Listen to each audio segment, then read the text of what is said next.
Video or something that I want to have a faff around with. I probably should have finished a bit of cheese that was in my mouth before I started talking, but not to worry.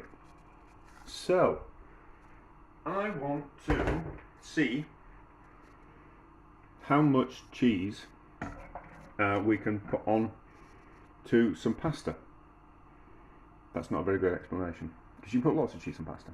But I kind of want to make a Cacio pepe, carbonara, pasta alla grigia type of thing, using that kind of technique where we form the cheese sauce from the pasta water and the starches in the pasta and a little bit of fat that comes from the bacon. We're not going to put any fat in it. So what I want to do is I'm going to cook this pasta in as little water as possible and help them cook it more like a risotto. So by the time the pasta is cooked, there's not much water left, and we're left with almost like a sauce in the bottom of the pan. So the water will have combined with the starch that's come out of the pasta and thickened up and kind of formed a bit of a sauce. And I just let me put some salt in. And I was just kind of curious if we could make like a 2-ingredient mac and cheese. So instead of making a creamy cheesy sauce and adding macaroni into it, could we just use pasta and cheese? And would the starch that came out of the pasta be enough to kind of form a cheesy sauce type of thing? I'm kind of quite curious. So, and then I was kind of thinking about which type of pasta I would use. And I was kind of thinking, well, we need a pasta with a larger surface area. So I kind of thought this will be a good pasta to use because it's spiral and there's quite a large surface area for the amount of pasta that we're getting there. So we should get quite a lot of starch coming out. And then the starch will be the thing that kind of holds it all together and doesn't let the cheese kind of split out. There is the only kind of problem is that we have to add the cheese once the pasta's cooked. So we're relying on the heat of the pasta, the heat that's in the pasta, and the heat that's in the pan to melt the cheese. So inevitably we might end up being able to add so much cheese because of the cooling down of the pan and the pasta. Once it gets to a certain stage, it's not going to melt any more cheese. So these are my thoughts, and we're going to see if it works. So we have 200 grams of pasta. I'm going to use these. I don't know if I'm going to use these cheese slices up. There's 100 grams of cheese slices. I think that would be kind of quite cheating because that's got additives in it. So that might be kind of quite cheating. So we've got some leftover bits of red cheese, which I think we'll grate in. We might do a hard cheese, and then we're going to almost class that as a soft cheese, and then we almost class that as like a medium soft cheese. The classic Italian pasta dishes, pasta alla grigia, I'm probably pronouncing those incorrectly. They rely on a hard cheese or a harder cheese, and the fat comes out of cheeses like that a lot easier than it comes out of harder cheeses. So that's why I'm not adding any fat into it. So I'm not adding any lard into it to kind of replicate that pasta alla grigia type of sauce. So as you can see already, it's starting to foam, which means that there is starch coming out of the pasta. And this, I have this theory that in the UK we add oil to cooking pasta because we didn't know that pasta is best off cooked in a pan with lots of water. And if you cook pasta in a pan like this with a little amount of water, it starts to foam. Once the starch kind of comes out of it, it wants to start foaming up. So if something starts to foam like that, what you do is you put a little bit of oil or fat in with the pasta, and people kind of say, oh, it stops it from sticking together. But what it stops it from doing is it stops it from foaming and boiling over. But anyway, we'll cook this and keep it moving around a bit like a risotto.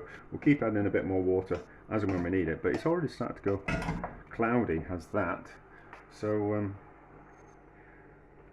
I have a good feeling that we'll be able to kind of form a sauce out of that, and then we'll just be able to calculate how much cheese we can melt into it, and then it will kind of be a 2-ingredient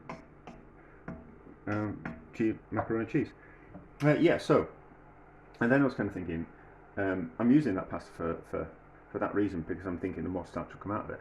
And there's certain pastas that you use in certain dishes because of the shape, some kind of shape, hold the sauce better and all that kind of stuff.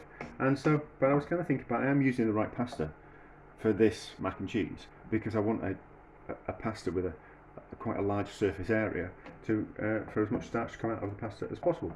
So technically, I'm using, even though I'm using the wrong pasta for this type of dish, I'm actually technically using the right type of pasta because I'm using the pasta in the way that you're supposed to use pasta, which you use the characteristics of the pasta to improve the dish. So there we go. What a paradox. So be a bit longer will that. We'll keep cooking. We'll keep. See, I'm only waffling on at 6 minutes, and I don't think there's any need for that. So we'll keep cooking, and then we're back when I've grated a bit of cheese, and we are ready to combine. And if we lose too much heat in the pan through melting the cheese, what I think I do, we might put the pan in in another pan of boiling water, and kind of see if we can keep the heat in the pan that way. Maybe I need to have a pan on the back with some water in, probably. Right, pasta's cooked. I don't know if you can see down the bottom, but there is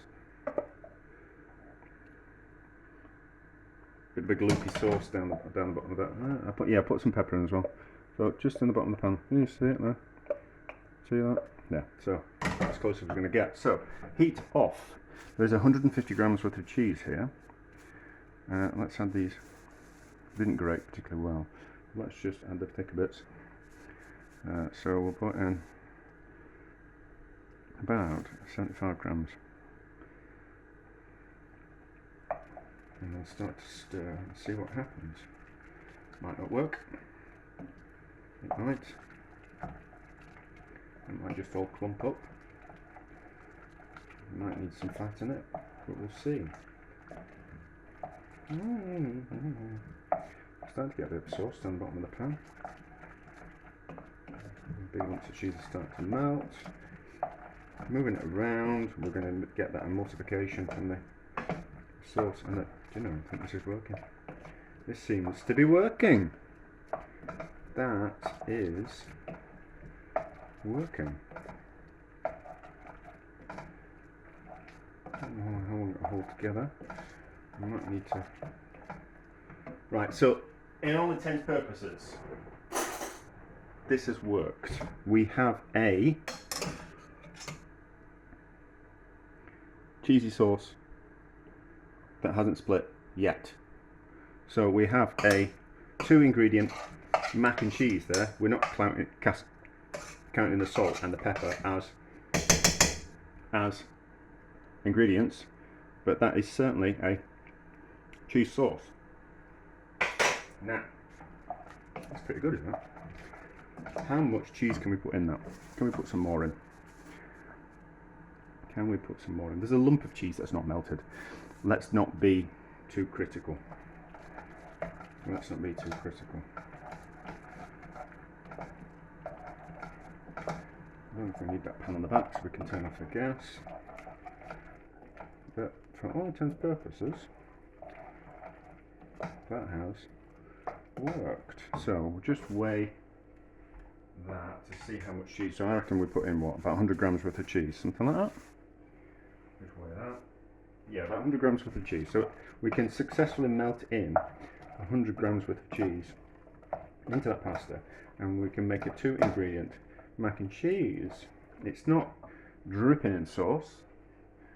No, so that works. 100 grams of cheese melts into 200 grams worth of pasta if we're making the sauce in the pan. Now let's just see if we can take it a little bit further. Let's add a bit more hot water and see what happens there. So this should loosen the sauce. I think what will It's the amount of starch that comes out of the pasta which is going to limit how much cheese we can put in. Let's put all this cheese in. So the water will just help with a bit of emulsification. So that's definitely 150 grams worth of cheese.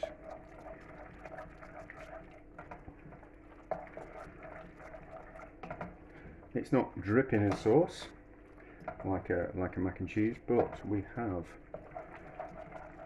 created success in what I set out to do.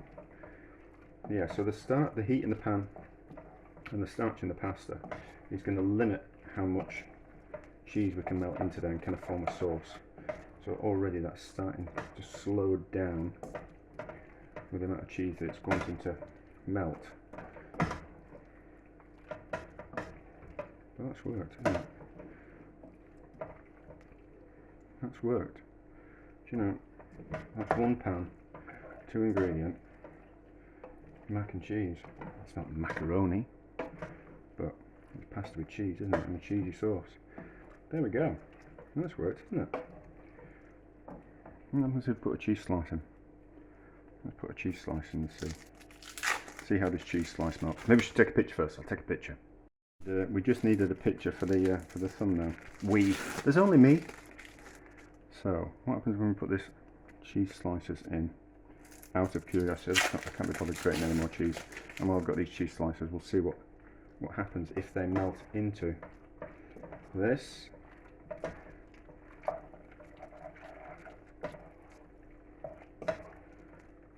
Might just need a bit of more water. The kettle's already out, isn't it? So a little bit more water. That might be its undoing, but we'll see.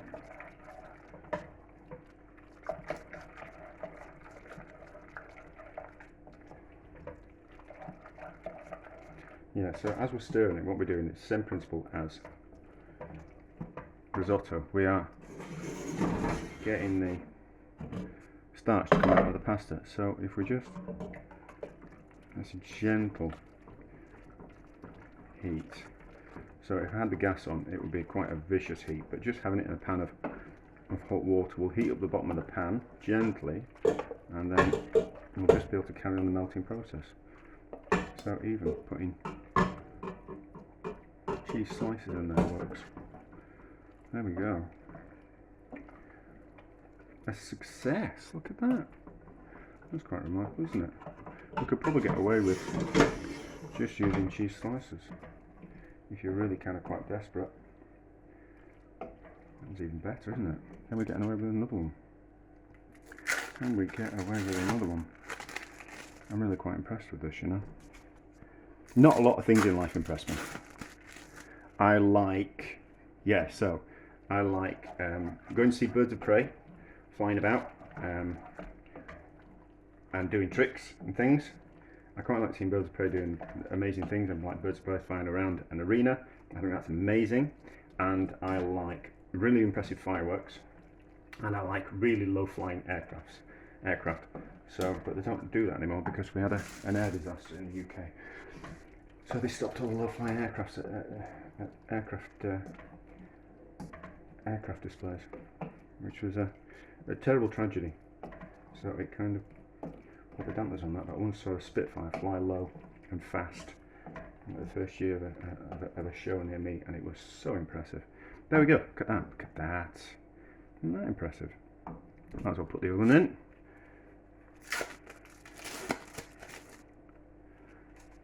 Since we've got, there we go, 2 ingredient macaroni cheese. You probably need to add the cheese slices, the American cheese, into it to kind of hold it together, because it's got things in it, like additives and things, that stop it from falling apart. But that's a very extremely cheesy sauce. There we go. How's it taste though? Look at that. That's really cheesy, isn't it? That's very cheesy. Maybe I shouldn't eat all that. It might make me sick. But anyway, that works. A success.